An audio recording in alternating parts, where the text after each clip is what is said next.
Thanks for the Brand Innovators team to having Corey and I today on stage. I'm super, super excited to be here. I think as you guys heard, we're going to talk about purpose today, and especially today with the growing population of Gen Zs and younger millennials in the workforce and them having a higher buying power.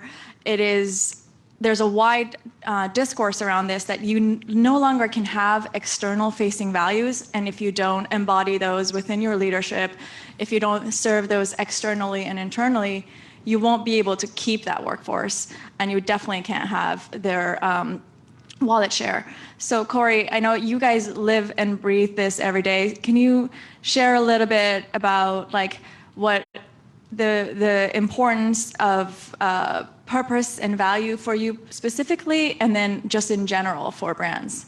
I would love to, but first, is that an egg sandwich you got going on? Because I have FOMO, and if someone can save me an egg sandwich so I can have that at the end of... Thank you, David, I appreciate that. So I think, the first thing I would say here is profits follow purpose, not the other way around. And I think we have to really embrace that reality. And the other thing is, as leaders, as employees, as change makers, we also need to know our why and what drives us and what puts us to thrive on our A game. And when I think about myself and my purpose and my why and why I stand in front of purpose is I didn't have a lot of female role models growing up. I was surrounded by women who were told no at every turn, including my mom, who was told women don't go to college, their place is in the home. And I understood at a very young age that I was going to change that narrative. And if I could change one life, then I would have made a difference. So when I think about how we as a company stand in front of women's empowerment as one of our core critical purpose pillars, I'm standing at the intersection of what I really care about and what really drives me, and a company that cares about those same values. And that then translates to everything we do as an organization, and it's authentic. If I think about where we're standing today in 2022, it's shocking that for publicly traded companies, the board of directors are less than 25% women, despite the fact that women are more than 50% or 50% of the population. That number is just shocking. It's appalling, quite honestly. So the decisions that people are making, and I really appreciate Gen Z for that, is it's not about just your product. Let's all be honest here. There's tons of options out there. Nobody really needs us. If we're not here, they'll go buy something else. But what they are doing is voting with their wallet. They're saying, hold on a minute, who are the people behind this organization? What are the things that they care about? And they're making decisions based on values. And that puts us in an incredible position because everything we do is a mirror image of the values that we care about. Yeah, I mean, today this population is very smart. They sense it, and there's a lot of conversations around how it is impossible to keep this group if you don't actually live this every day, and they call it out. So just in that vein, how do you guys think about serving that purpose internally? Yeah, it starts with our mission, our values, and I don't know if everybody here knows ELF. I know in the introduction or somebody had said ELF, it's actually ELF, and ELF stands for eyes, lips, face. And our mission is we make the best of beauty accessible to every eye, lip, and face. And the every is really important. This is representation of underrepresented groups. And you can't have a mission statement if you don't have an organization that is a mirror image of the communities that you serve. And when I think about our organization internally, it starts with our CEO. Our CEO is very philanthropic. He personally cares about a lot of things, but more importantly, he cares about what his employees care about. So just to give you a for example, he personally matches our donations to the organizations we care about. Wow. So the company actually triples down. If you care about women's rights, he will A, match it with the company, and then B, match it personally. So when you have a CEO who at the top says, I care about the things you care about, I care about the values that are important to you, that then translates to all facets of the organization. When I think about our board of directors, and we say as a company, we stand on a women's empowerment pillar. Okay, a lot of people say that, but look inside their company. Are they 25% females on the board of directors? Because that's not women's empowerment. Our board of directors is 56% women. 56. We put women in the highest seats of decision-making power. Board of directors, C-suite, leadership team is all majority female. So when we say we care about women, we care about women's reproductive rights, we stand with women, it's because we are living that every day. It's inherently who we are. It's not words we say, it's behaviors and actions that we take. And I think Gen Z is getting way more savvy about not accepting words because they understand that words are actually things people hide behind. What they want to know is what are your actions? When Roe v. Wade, comes to pass, what are you doing about it? Because you told me you care about women. So are you taking a stand? Are you living the words that you say? And it's not easy to make these decisions. And I sit in a lot of executive roundtables where other executives will say to me, hey, that's not our place. It's not our place to take a stand. It's not our place to talk about racial injustice. Can't we just do marketing and sell products? And my response is, you don't have a choice because your community cares about these things. And you have to tell them where you sit on important issues and the things that you're doing to be a better citizen to your communities and for corporations to actually drive the change that we want to see in the world. That makes sense. I mean, we have a similar experience at Nielsen because our CEO, unlike our historical leadership, takes a public stance around social matters. And because integrity and representation are part of our core values, it is just, there's no choice. And that sets an example for leaders to feel confident, feel empowered to be able to follow suit. And it's so important. So it starts at the top, but it doesn't end at the top. It has to trickle through every single leader, and everyone needs to take a personal responsibility for that. So, I mean, we talked a little bit about how we serve that internally. You guys have done a tremendous job in also serving that externally. Do you want to share a little bit with the audience around what have you guys done there? Yeah, absolutely. So again, I think it's important that you know who are the communities you serve. We're very much in tune with who our audience is. Gen Z loves our brand, and we're grateful for every purchase they make and for every engagement they have with our brand. And a lot of them tell us that they choose us because we make it very clear what we stand for and what values we represent. So if I think, for example, about us being in gaming, a lot of people say, oh, ELF is in gaming, it's, that's where audiences are, and sure, that's true. If you go under the hood, the reason that we're there is because women are getting bullied on the platform. Because we know that over 56% of women on the platform are actually going in under aliases because they want to be there, but they're going to get bullied if they say they're a woman. So our response to that was to say ELFU. And we created a channel that is called ELFU.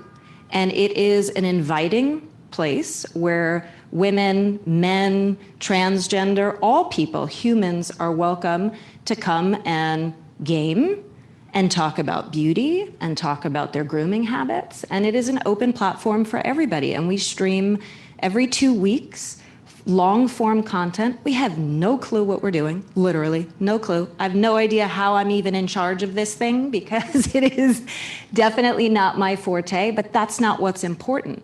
If you go in with a why and you go in with a purpose, you figure it out. And it's been an incredible environment because we actually have a large amount of men that come to our streaming and they're asking questions about skincare. And a lot of other places wouldn't have given them that open invitation to say, hey, we're here to talk about grooming habits. Like, we all have them. We all care about taking care of ourselves, taking care of our skin, taking care of our health. So come hang out and talk about it. And there's not a lot of places where it's welcoming for everybody. So that's one example. If I go to things like racial injustice and social issues, when that came up during the pandemic, it wasn't even a question for us. We not only took a very important stand immediately that this is something we cared about and we're going to stand against racial injustice, we also created a hub on our elfcosmetics.com content platform where we showcase every day what we care about. And we made it very clear that this was our position, and it's not just a black square in an Instagram feed. This is going to live in perpetuity on our platform. And if you want to know who we are 365 days a year, you can find out there. And that is for all the underrepresented groups that we care about. The other thing that is really important for us is to use our platform to rise up voices that otherwise wouldn't have had the opportunity to stand on a stage in front of 12 million people. So we have 12 million people who come to visit us every single day across all of our platforms. And we're a $2 billion market cap company. We have no problem getting large names, big macro figures, huge influencers, but that's not our choice. Our choice is actually to find emerging talents who don't have a voice, who don't have the opportunity to stand on such a stage, and we give them a voice. And it's really heartwarming for us to see a lot of people that we've put on our platforms, 3, 4, 5 years later are famous, and they still care about us and our brand, and they know that, hey, this brand gave me a chance when nobody else would. Oh, that's very inspiring. And all of this is, it takes courage. It's easy to sit here and say, live your purpose at the leadership, internally, externally, but it really requires such courage, and it encourages brave conversations, and it doesn't come easy, and it pushes you to be in an uncomfortable place, and that happens to all of us who try to push this. I mean, if I kind of share a little bit about my own experience here, we also at Nielsen we take a stance around social issues. And within our company and our, especially my team specifically, around a lot of the social issues, we started a group. It's a grassroots group that we encourage brave conversations. We have some people from the group here. We talked about Black Lives Matter, hate against Asians. Like, we encourage us to talk about it and inform one another. Now, this was very easy. Well, not easy, but it was a no-brainer for us to do. Then, comes just recently, and you guys don't know this, but my background is I'm Iranian. And I never share that in any forum because I was always so worried about the discrimination that would get, especially as as a woman wanting to rise within corporate America, within United States. And then if you guys are aware, there's a lot of protests happening there for freedom of women and for really having basic human rights. And in one of our town halls, I put a slide there because I wanted to talk about it.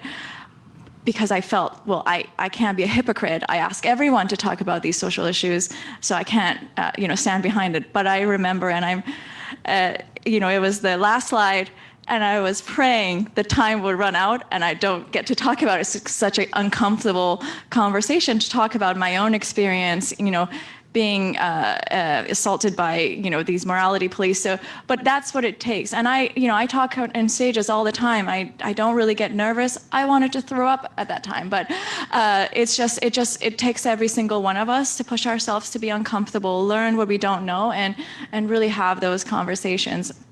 So I don't know if, Corey, you have any sort of experience around here, just, pushing your leadership or anyone, just getting to that, like making decisions around areas that you're uncomfortable. I know you do it a lot with decisions within areas that you don't know. You mentioned you don't know anything about gaming, but you push your company to go there. Anything you have to share with the group here around that? So much. I'm like, I don't even know where to start. I have so much to say about that. But first thing I want to say is thank you for being so brave. And no, really, I mean, can we give her a round of applause? Because that wasn't easy. I'm like very choked up even at just the thought of this conversation. One of the things that I think we all have to get comfortable with is discomfort. We have been in a constant state of crisis. Literally a constant state of crisis. One crisis after another after another. It's now a stack of crises. And I'm like, when somebody says normal, I'm like, I don't know you. You're a foreign agent, stay over there. I don't know what normal means. And to be honest, I don't care. We got a lot of crises that we need to be dealing with. And pushing yourself into a constant state of discomfort is called growth. It's called evolution. And that's a critical place that we need to be standing. You don't like the stats on women? Do something about it. You don't like what's happening with women's reproductive freedoms? Take a stand. If you can change one person's mind, you've made a huge difference. And then they will go change another person's mind. And we have similar town halls where we bring in lots of thought leaders to have lots of difficult conversations. Perfect example, just this last Friday, we invited 2 badass Latina leaders who are crushing it in their fields of business to have a conversation with us about things that are not easy to talk about. And it started with, what do we even call it? Is it Latinx? Is it Hispanic? Nobody wants to make a mistake, but we also don't want to be paralyzed by not being able to have a conversation.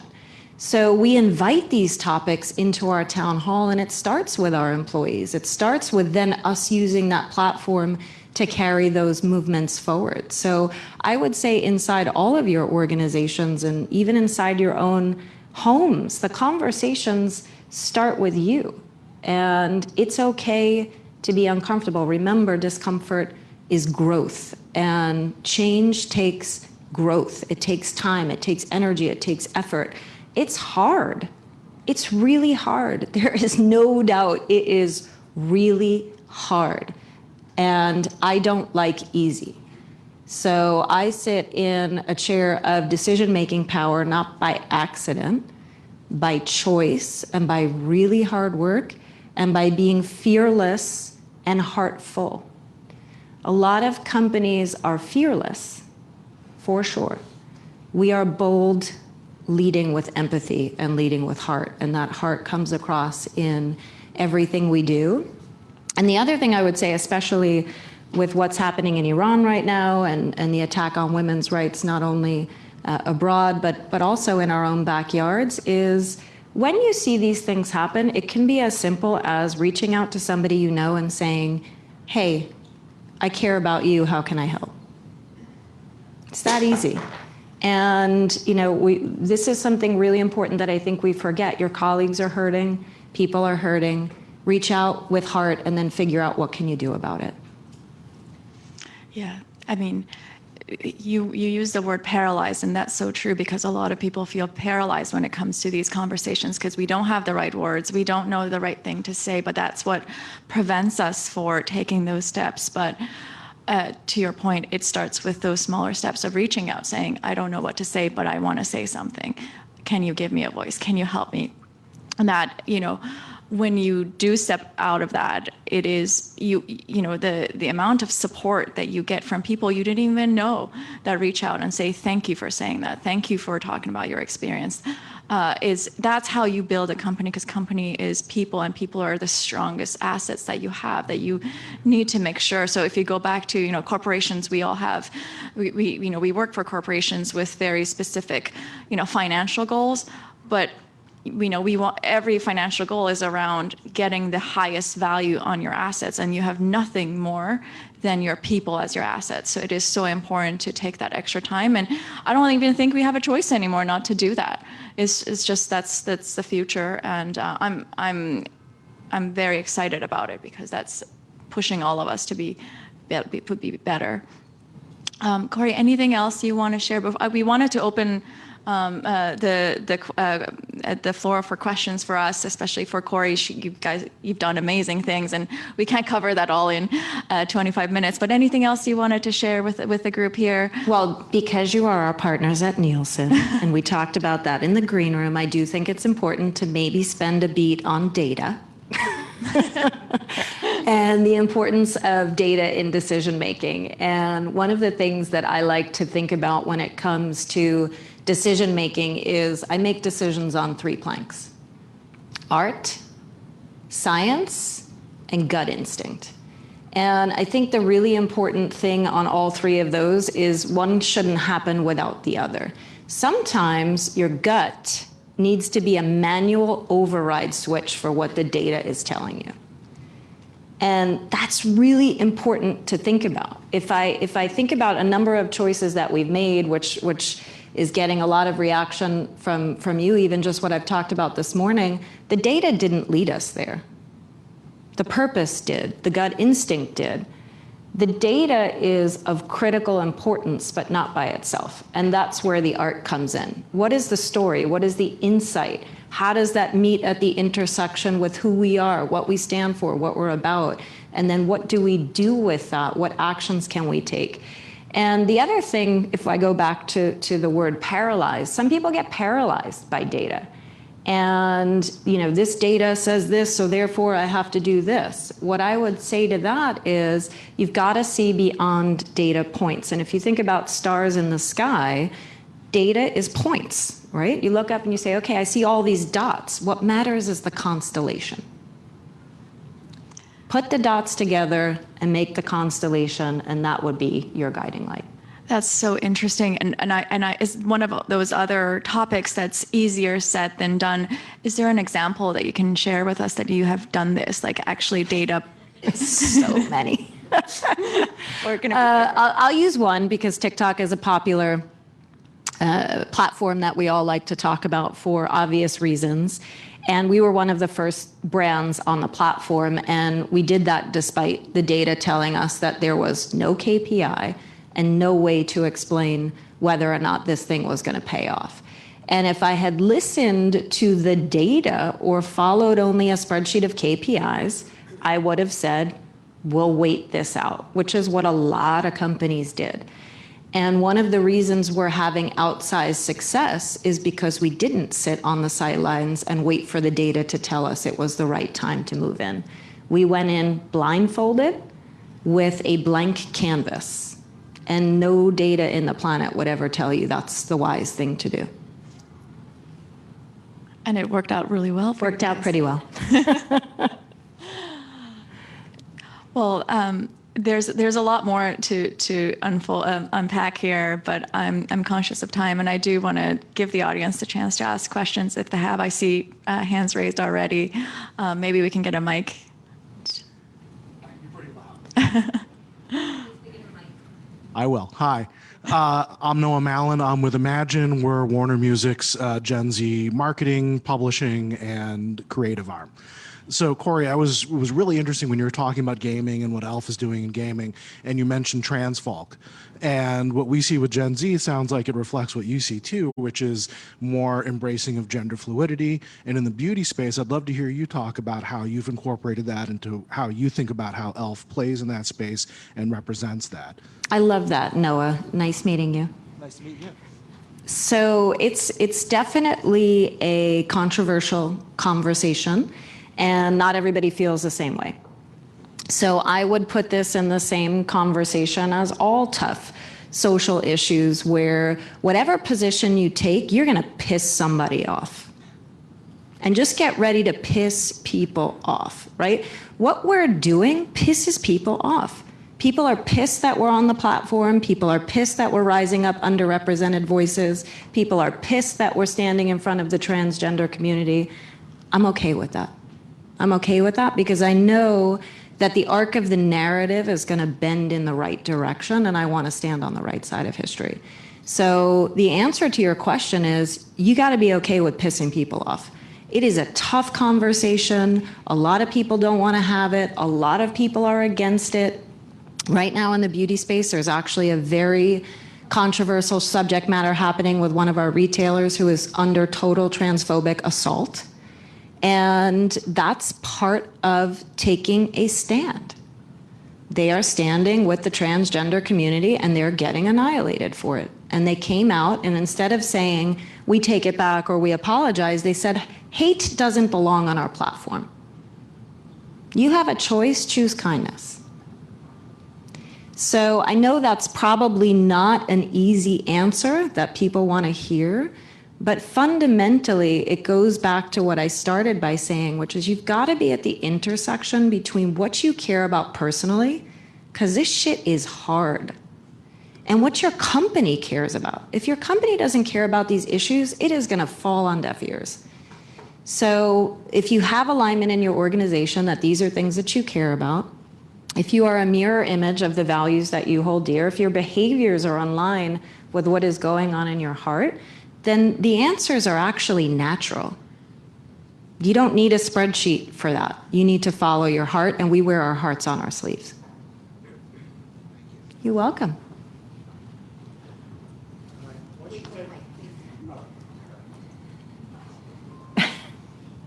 Hi, my name is Venerick. Quick question, what is your take on social commerce and which platform are you envisioning to launch social commerce, or what is your take on that? Can you tell me your name again? Venerick. Venerick. So social commerce is a huge part of what we do.